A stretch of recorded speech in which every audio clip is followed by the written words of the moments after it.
Because we believe it is time now for a group of ideologically driven Indians to drive the destiny of our country. For far too long, people who have had interests inimical to national interest have held sway. We need to put nationalism first, nation first. The Nationalist Collective is a very clear and sharp movement, presents the spirit of a new India which stands by what is right, does what is right, and raises.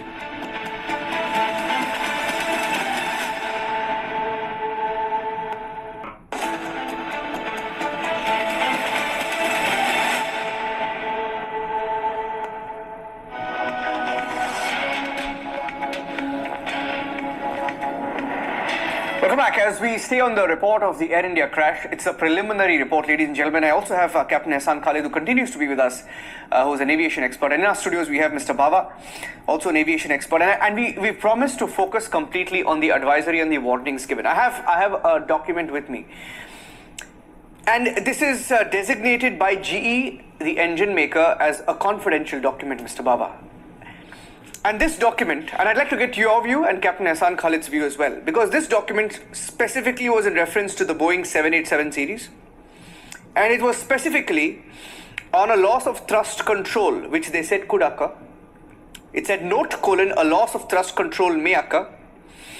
And then it went into details of what was to be done with the new B787s. It said, and the mail was to holders of engine, fuel and control FADEC 3 GENX1B electronic control unit, and this was from GE. And the GE engine makers also said in great detail that the reason for the service bulletin was, point number one, service bulletin authorizing replacement of integrated circuit on main channel boards to prevent operational events related to solder ball fractures. It's a very technical term. But what they did say, the condition is the solder ball failure on the integrated circuit on the MCB could initiate a system effect that may result in an LOTC. Now, these are technical terms. You all are the experts. LOTC, I understand, is loss of thrust control, which essentially means lack of engine push to take off, right? Now, when a service bulletin like this is given in 2020, 2021, and furthermore, we have an advisory here, who's supposed to follow these advisories? At the outset, I must say these advisories are purely for technical persons. Correct. And these are the advisory for the peace time. These are not the advisory while the flight is airborne. Of course. And then these advisories are when you are doing your routine maintenance, or you're doing upgradation. These are advisories of that time. Correct. At moment, we are investigating into the preliminary report, and we want to set the preamble that we are going in the right direction for the final report, yes or no. Yes. In that context, this advisory is not as meaningful as we should be looking for. These are the maintenance schedule advisories, yes, which will be needed whenever you are doing the routine maintenance, etc. Okay. Now here comes the main issue that we have found, that the switch was on and off. The pilots were communicating between themselves. That indicates that the fuel was switched off, not by the human factors, it was by the software glitch, or it was by some other kind of a glitch. So that is the point that we should look into at this juncture. Yeah. Captain Ehsan Khalid, sir, can I get your views on this, please? Yes. The AIB report has cleared a lot of speculations that was existing before. That is fuel contamination, wrong configuration, wrong speeds, wrong loading trim sheets. All these things are gone out of the window. Now, what it has also opened few more questions. It was 99.9% clear to everyone that this accident happened because the engines were not working, right? So, and that is now collaborated with their action, with their statement that yes, 3 seconds after the takeoff, the engines were not working. What they have given is a sentence which actually opens the door for all kinds of discussions that we do, and it says fuel switch transitioned from run to cut off within 1 second. That is one engine and the second engine. Okay, to me it is a very baffling statement. it is not something which I have heard of for last 40 years, because fuel cutoff switch, fuel switch is moved from on to off, or run to off, cut off, or off to on. It does not transition. When we talk about the word transition, it is the result of this movement which is actually happening at the back of the aircraft, where the fuel shut-off valve transitions from cut-off to run and run to cut-off. Okay, though the signal may be given from the fuel control switch, but the word transition, when you are talking about, you don't talk about it for the switch. The only reference of this switch being into transition was in the SAIB, that is the Service Bulletin of FAA, where they are talking about the switch to be safe locking device, and it will be pushed up and pushed down. That is where they have used the word transition. Boeing does not use it. Okay, so it looks like the AIB report has taken a lot of inspiration from that SAIB, and has also mentioned it in their AIB. So and they have also now given, because we won't be discussing if AIB report said that fuel control switch was moved from run to cut off. That means it was done physically. It can only be done physically. It cannot be done in any other way. If they said that, the fuel shut-off valve transitioned from run to cut-off, then there are FedEx involved, there is EEC involved, there is whole lot of computer programs which are involved in moving it. Pilot is just one such measure. But fuel switch being moved, pilot is the only person who can do it. Unless somebody is trying to suggest that, the pilots were committing suicide and at 3 seconds they moved it to off. That is totally preposterous. We do not know in those 30-35 seconds what was the discussion between the pilot. There must have been 20-30 sentences talked between them, and that would tell you exact story. But the only a statement, we don't have the statement, we have the result of that statement, in which they say the pilot asked and the pilot said, I didn't. Okay, we don't know which pilot asked, at what time did they ask, was it before the engine failed or was it after the engine failed? Yes. The action of moving the fuel control switch to off and then to on is the right action following a dual engine failure. We don't know the time stamp of that. Okay, now we do not know the position of the fuel shut-off valve, because that would also be recorded in the DFDR. Okay, we do not know that, pilot gave a call and they had a talk and said that, okay, fuel switch to cut off and fuel switch to run. Okay, which actually initiated the restart procedure, and that restart procedure is recorded. Okay, if you see the AIB report, it's not only me who is being grammatically or picking up on the words. In the same paragraph, down the line, the paragraph says, when the fuel switch is moved from cutoff to run the startup sequence. So they know the right word to be used when it is associated with the fuel switch, which does not seem to have been used in the similar manner, and that is opening all the kinds of talks that we are doing right now. The switch cannot transition on its own, and transition means it is happening without the pilot's one, and the pilots have also said that I didn't do it. So it's a statement of a dying person. We can't doubt it. He said I didn't do it, then he did not do it.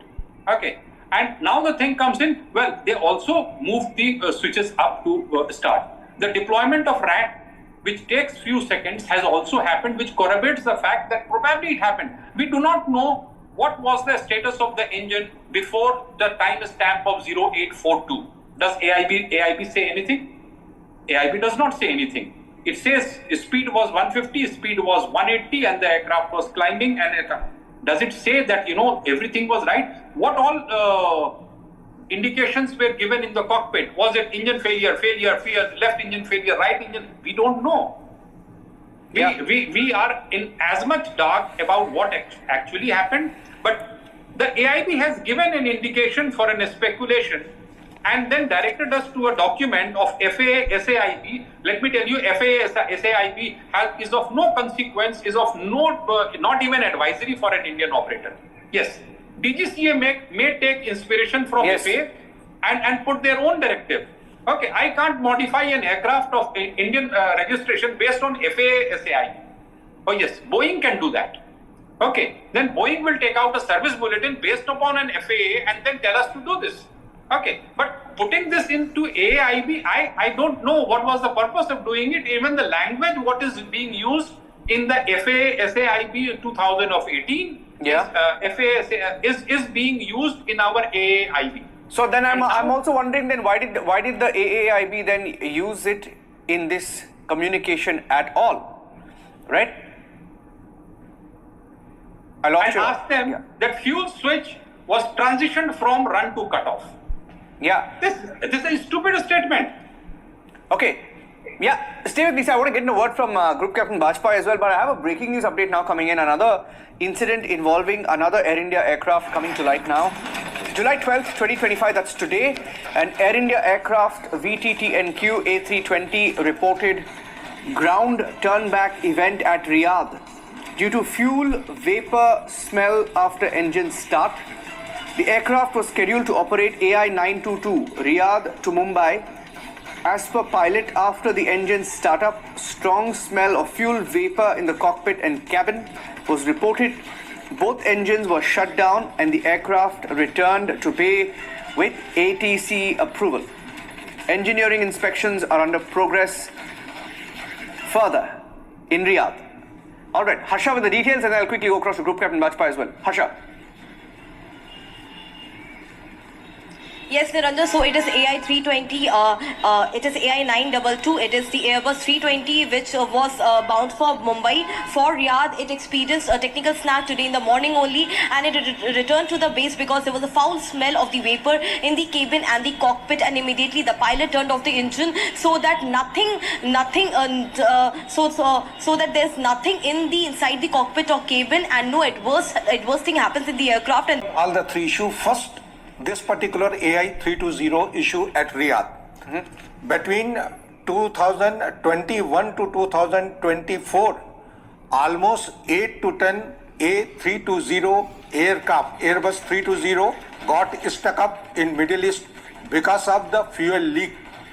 It was proposed to Air India authorities, why don't we carry out one-time check during major maintenance so that unforeseen eventuality or grounding of the aircraft does not take place, and we can undertake such repair in a proper planned way. Yeah. Because now I am sure this aircraft, if it is detected for the fuel leak, there is a specified parameter, there is a particular limit beyond which if the leak or the drop or the seepage is observed, it is termed as the fuel leak. In that case, it's a detailed maintenance activity. The entire fuel is to be drained out. The fuel tanks are to be left dry for a specified period. After that, a particular glue is put over there, a component is laid down, then there is a specified curing time. So all along 3 to 4, even if it is a temporary repair, mind it.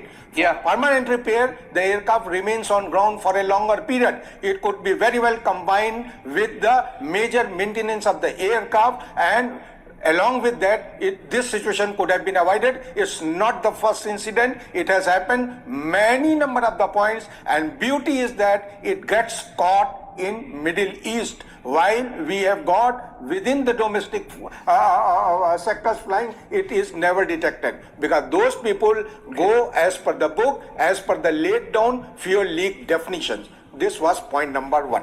Okay. Point number 2, if Niranjan, I recollect, your basic question in the last discussion was our comment and observation on the various advisories and various service bulletins which remain unanswered. Though Mr. Baba rightly had said that this mainly pertains to the technical fraternity or maintenance domain. What has happened, I am also surprised. This is a Gen 1, means GE Indian side, they had issued a service bulletin 73-0097R01 in the year originally 2020, further revised in 2021 of the Cat 2 category.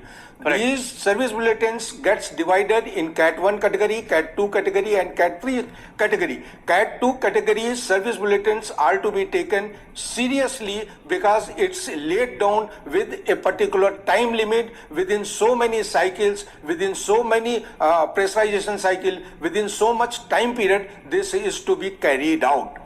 I am not sure whether it has been carried out on all Air India 787 fleet.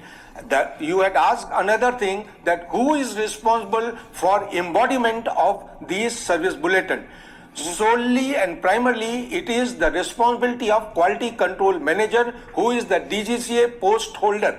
And along with him, there is a deputy quality control manager, DQCM. He is also responsible. It is their bread and butter to monitor that Cat 1 and Cat 2 service bulletins are embodied in a time and phased manner. Otherwise, we are compromising the flight safety.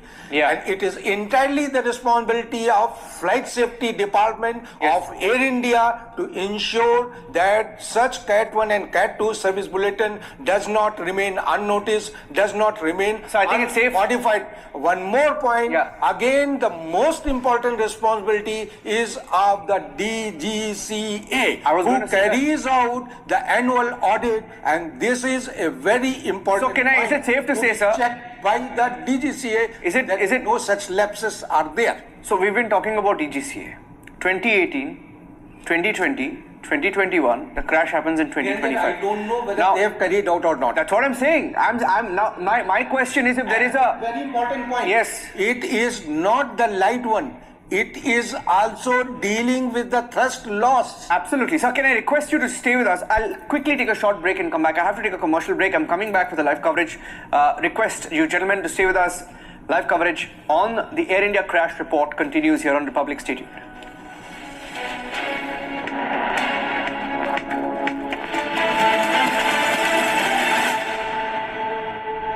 Because we believe it is time now for a group of ideologically driven Indians to drive the destiny of our country. For far too long, people who have had interests inimical to national interest have held sway. We need to put nationalism first, nation first. The Nationalist Collective is a very clear and sharp movement, presents the spirit of a new India which stands by what is right, does what is right, and raises